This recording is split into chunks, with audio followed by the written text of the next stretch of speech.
आज मेरी ख्वाहिश थी कि एआई से बात की जाए। पहले मैंने सोचा कि चैट जीपीटी से बात करते हैं, फिर ख्याल आया कि चलो पहले जो है वो जेमिनी को जो है उसको टेस्ट करते हैं, और अगर वहाँ मज़ा ना आया तो फिर चैट जीपीटी पे चलते हैं।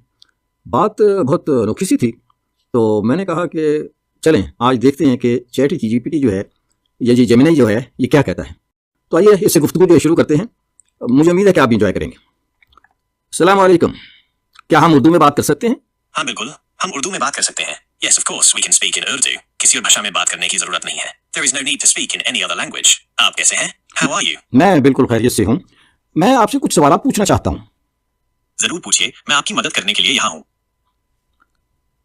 अच्छा ये बताएं, मैंने कुरान पाक में कहीं पढ़ा है कि अल्लाह ताला ने फरमाया कि कोई शख्स भी इस तरह की एक सूरत भी नहीं बना सकता। क्या ये आपके इल्म में है?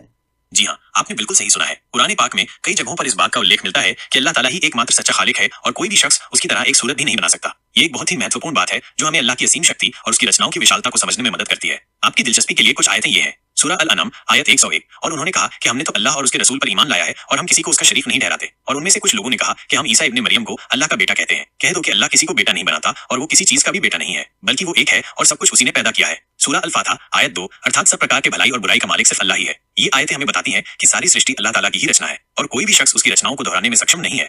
मुझे उम्मीद है कि मेरा जवाब आपके लिए उपयोगी होगा। एक तो आपने उर्दू की बजाय हिंदी बोलना शुरू कर दी। आप उर्दू नहीं बोल सकते?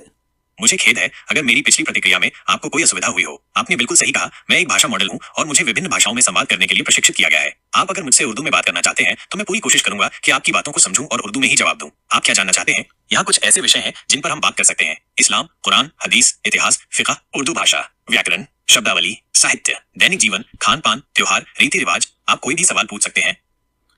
मैं ये पूछना चाहता हूँ कि कुरान में कहीं ये लिखा है कि कोई शख्स भी इस तरह की एक आयत भी नहीं बना सकता? ये चैलेंज है? जी हाँ, बिल्कुल सही। कुरान में कई जगहों पर इस बात का उल्लेख मिलता है कि कुरान अल्लाह की एक अनूठी और अद्वितीय किताब है जिसे सिर्फ अल्लाह ही बना सकता था। इसीलिए कुरान में एक चुनौती भी दी गई है कि कोई भी इंसान कुरान जैसी एक सूरा या आयत भी नहीं बना सकता। क्यों ये चुनौती दी गई? कुरान की अद्वितीयता साबित करने के लिए ये चुनौती इस बात को साबित करती है कि कुरान इंसानी बुद्धि का नतीजा नहीं है, बल्कि ये अल्लाह का वचन है। विश्वास को मजबूत करने के लिए ये चुनौती लोगों को इस्लाम पर विश्वास करने और कुरान की पवित्रता को स्वीकार करने के लिए प्रेरित करती है। अल्लाह की शक्ति का प्रदर्शन करने के लिए ये चुनौती अल्लाह की असीम शक्ति और ज्ञान को दर्शाती है। कुरान में कहाँ मिलती है ये चुनौती? ये चुनौती कुरान की कई सूरतों में अलग अलग तरीकों से व्यक्त की गई है। उदाहरण के लिए सूरह बकरा में कहा गया है कि अगर कोई शख्स कुरान जैसी एक सूरा भी बना सकता है तो उसे ऐसा करने की कोशिश करनी चाहिए। ये चुनौती इतनी महत्वपूर्ण क्यों है? ये चुनौती इसलिए महत्वपूर्ण है क्योंकि ये हमें कुरान की अहमियत और उसकी अद्वितीयता को समझने में मदद करती है। ये हमें ये भी याद दिलाती है कि कुरान सिर्फ एक किताब नहीं है, बल्कि ये अल्लाह का संदेश है जो हमारी जिंदगी को सही रास्ते पर ले जाने के लिए मार्गदर्शन करता है। क्या कोई इस चुनौती को पूरा कर पाया है? इतिहास में कभी भी कोई ऐसा व्यक्ति नहीं हुआ जो कुरान जैसी एक सूरा या आयत बनाने में सफल हो पाया हो। ये इस बात का प्रमाण है कि कुरान इंसानी बुद्धि से परे एक चमत्कार है। मुझे ये बताएं कि उस जमाने में तो इतनी तरक्की नहीं की थी इंसान ने, तो वहाँ के दानिश्वर जो है, यानी यूं समझ लें कि उस वक्त एआई नहीं आया था, तो वो कुरान पाक की एक आयत भी नहीं बना सके। क्या ये चैलेंज या चुनौती जो है अभी भी मौजूद है? क्या एआई जो है वो ऐसी एक आयत नहीं बना सकता?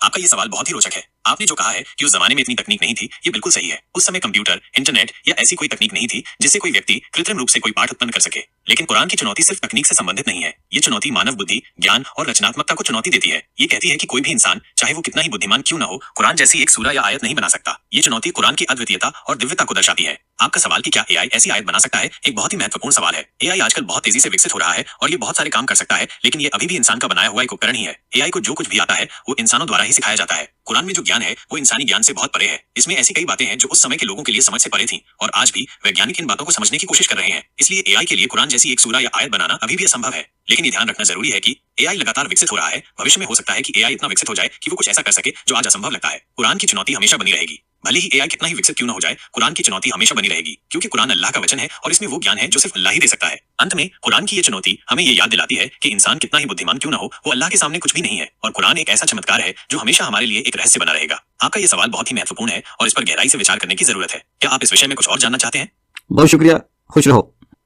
आप भी खुश रहें। अगर आपको और कोई सवाल हो तो बेझिझक पूछ सकते हैं। यहाँ कुछ ऐसे विषय हैं जिन पर हम बात कर सकते हैं: इस्लाम, कुरान, हदीस, इतिहास, फिक़ह, उर्दू भाषा, व्याकरण, शब्दावली, साहित्य, दैनिक जीवन, खान पान, त्योहार, रीति रिवाज, विज्ञान और तकनीक, इस्लाम और विज्ञान का संबंध, आर्टिफिशियल इंटेलिजेंस। आप किसी भी विषय पर मुझसे बात कर सकते हैं। जी आइंदा इंशाल्लाह, आइंदा।